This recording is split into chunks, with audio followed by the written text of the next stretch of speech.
Salut tout le monde, Gavino Defalco ici pour ce Flash Info du 29 mai 2025. Au lendemain d'une autre défaite du CF Montréal contre l'Inter Miami par la marque de 4-2, à 2 buts de la chèvre Lionel Messi et 2 buts du vampire Luis Suarez. Et le CF Montréal s'incline pour une 10e fois en 16 matchs cette année. Une seule victoire, 10 défaites et 5 matchs nuls. On prend la saison et on met ça, Kobe Bryant, dans la poubelle. Et je veux dire, la fête des pères n'a même pas commencé. Elle n'est même pas arrivée. Défaite prévisible, qu'est-ce que vous voulez que je vous dise? C'était un jeu d'enfant pour les vedettes de l'international de Miami, l'international avec un C. Hein. Si vous avez remarqué, là, regardez le logo, il n'y a pas un T, il y a un C. Et je fais une petite parenthèse, j'ai écouté tantôt le point de presse du coach de l'international de Miami. C'était toutes des questions en espagnol, sauf une en anglais. Sont où les ESPN, les ABC Sports, les CBS Sports? Good. Ils ont Messi dans leur pays et il y a juste une question américaine dans le point de presse. Je referme la parenthèse. En passant, la Dispo Média n'était pas sur le site du CF Montréal, là, dont j'ai accès. Malheureusement, je ne l'ai pas encore publié. Peut-être que ça va venir dans les prochaines heures. Bon, une défaite prévisible. Je veux dire, il n'y a personne qui avait prévu une victoire du CF Montréal, surtout après avoir joué 72 heures avant contre le LAFC. Tu t'en vas à Miami, le voyagement, la chaleur. Je veux dire, si vous avez misé 5000 piastres sur ce game-là pour le CF Montréal, en pensant qu'il allait gagner, ben je m'excuse, vous êtes cave. Vous êtes cave. Un jeu d'enfant pour Messi et ses amis Luis Suarez. Comme je vous ai dit, un doublé. Là. Après une demi, c'était 1-0, mais je veux dire, est-ce qu'on y croyait vraiment? CF Montréal qui a eu quelques chances. Un beau centre du Prince pour Giacomo Vrioni qui a envoyé ça dans la 15e rangée. Malheureusement, c'était la meilleure chance du CF Montréal. Était un petit peu déçu de Nathan Saliba sur son repli défensif sur le premier but. Là, vous voyez Sergio Busquets qui le tasse comme une mouche. Et là, Nathan Saliba qui regarde l'arbitre, il dit comment ça qu'il n'y a pas de call. Il trottine ensuite au lieu de justement là, avoir la grinta et courir vers Sergio Busquets. Busquets qui remet à Messi, bang, tu lui donnes du temps puis de l'espace, tu vas payer cash. Et c'était 1-0 par la suite, là, la deuxième demi, 2-0, 3-0. Un but de Dante Sealy pour ramener ça à 3-1. Je ne l'aime pas, moi, Dante Sealy. Je trouve que entouré, ça pourrait être un joueur là, intéressant pour le CF Montréal à venir. Et bon, c'est le seul qui commence à se démarquer, à avoir un peu plus de stats. Je pense que Marco Di Vaio, il fait confiance avec Prince et Giacomo Vrioni. On a quelque chose, là. Tu sais, je veux dire, lentement mais sûrement, une brique à la fois. Je veux dire, la saison est déjà perdue, puis la fête des pères n'est même pas arrivée. Ça, on le sait, là. Mais qu'est-ce que je voulais vous dire? On essaye de trouver un petit peu de positif.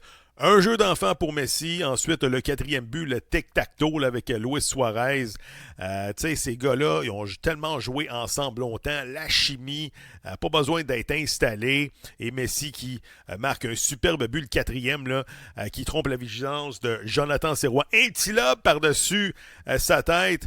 Et tu sais, c'est une belle expérience pour les jeunes. Des jeunes du CF Montréal qui affrontaient probablement leur vedette, leur idole de jeunesse. Mais au bout de la ligne, c'est une autre défaite. 1-10-5 depuis le début de la saison. Et le CF Montréal qui s'enlise est toujours bon dernier dans la conférence de l'Est. En passant, le LA Galaxy encore perdu. Donc, eux autres, ils réécrivent le livre des records semaine après semaine. C'est incroyable. Tu gagnes la MLS Cup, puis là, tu es rendu quoi le 1er juin? Le 1er juin, tu n'as toujours pas gagné en MLS, qu'on dit une ligue de parité. Au moins, le CF Montréal rayonne. Je m'explique. Allez voir sur Twitter les likes, les commentaires, les retweets lorsque Messi marque et Suarez marque. Surtout Messi, là. Le premier but, je pense que c'est 1,6 million de visionnements juste sur Twitter. Là. Imaginez Instagram, Facebook, TikTok et éventuellement, je veux dire, CF Montréal ne peut pas dire qu'il ne rayonne pas à l'international ce matin. Ils sont partout.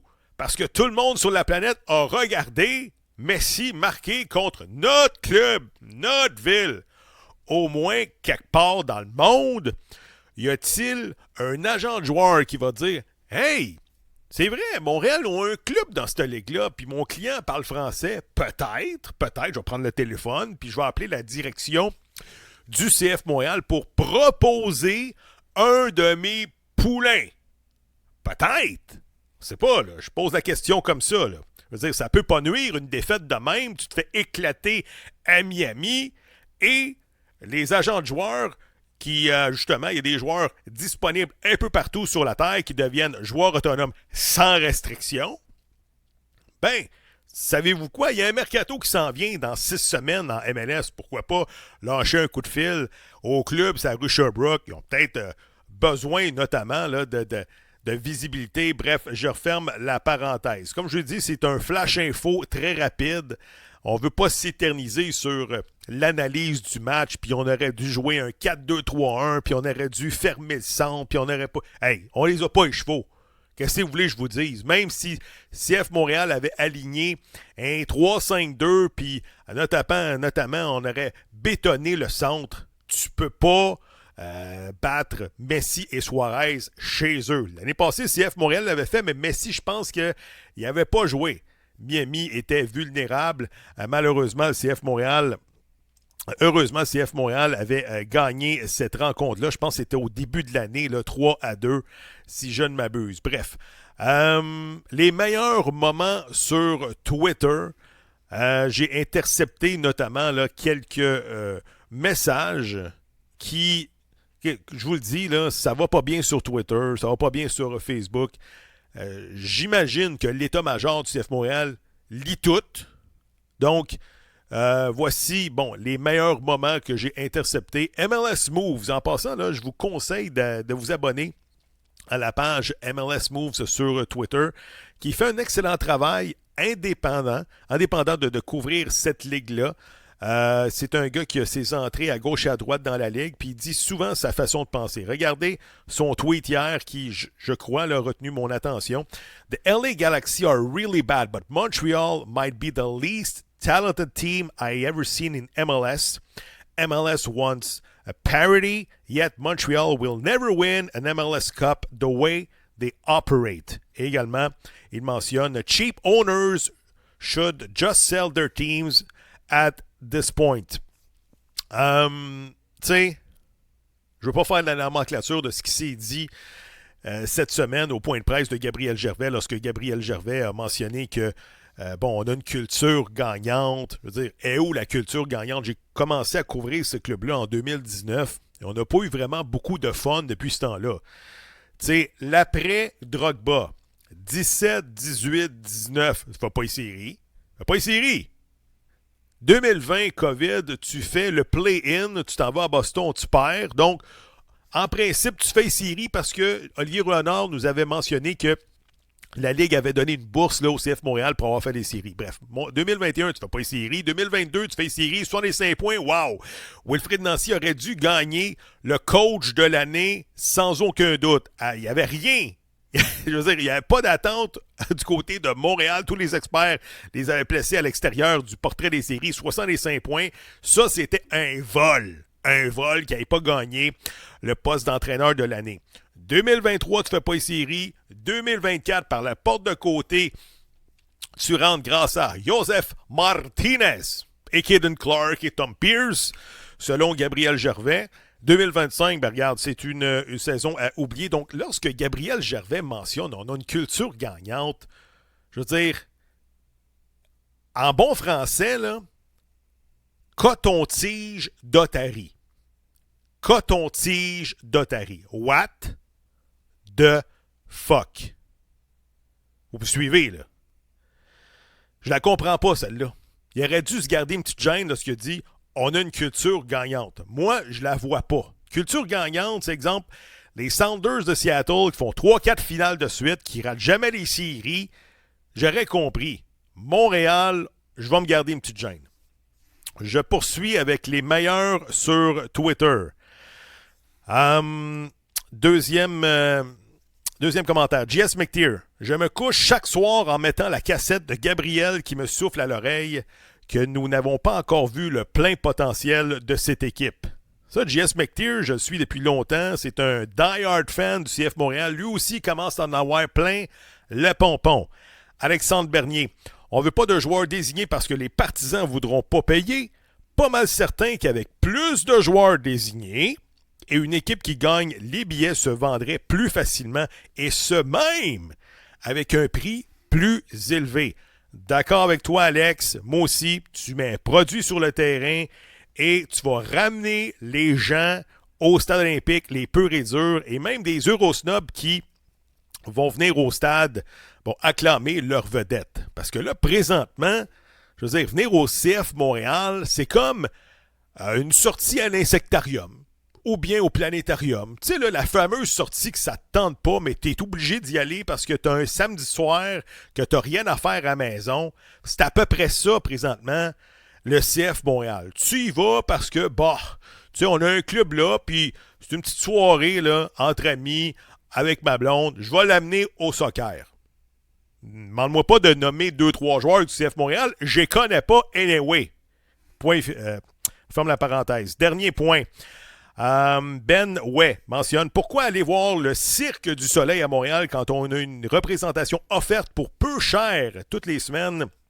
Sapporo Circus. Et le dernier commentaire que j'ai intercepté à 14 points des séries. Faut pas lâcher. CF Montréal qui, comme je mentionnais, est très loin de la danse automnale, une victoire, 10 défaites et 5 matchs nuls. Ils ont marqué 12 buts depuis le début de la saison. Ils en ont concédé 29, un différentiel de moins 17. Et en fin de semaine, si jamais vous voulez amener, je ne sais pas moi, votre beau-père, votre mononcle, votre blonde, samedi au stade Saputo, tu vas affronter le Boston. Pourquoi pas un beau classique Montréal-Boston un samedi soir à Montréal. Boston qui, je crois, a fait 1-1 contre le DC United, notamment hier. Il jouait sur la route à New England qui a eu un très mauvais début de saison, mais s'est replacé maintenant une fiche de 4 victoires. De 5 victoires, 4 défaites et 5 matchs nuls, sont à la porte du play-in. Sont 10e dans la conférence de l'Est avec une récolte de 20 points. Caleb Porter, qui on sait n'a pas connu une grosse année comme coach l'année passée. Maintenant, là, un peu plus de talent du côté de Boston et l'équipe joue mieux. Donc, j'ai hâte de voir le dénouement dans fin de semaine contre le Boston. Je vous laisse avec... Vous savez que, j'essaie d'hockeytiser un peu plus notre club de foot puisque je trouve que c'est le seul moyen d'embarquer un peu plus de monde dans la barque du CF Montréal et du foot. Écoutez bien ce que j'ai produit cette semaine et vous me direz dans les commentaires qu'est-ce que vous en pensez. Bleu, blanc, noir, hier, aujourd'hui et demain.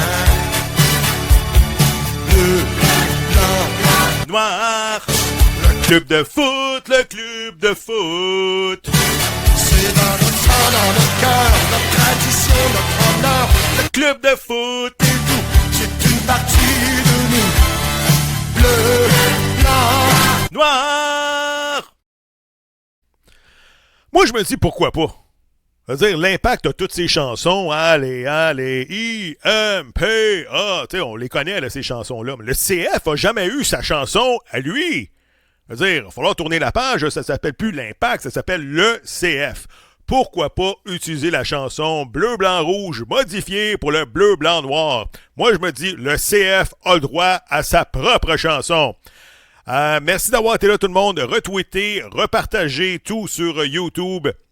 Et je vous dis que tous les points de presse du CF Montréal sont disponibles sur la page YouTube IMFC Radio. Hey, on se voit très bientôt au début de la semaine prochaine. Bye bye tout le monde.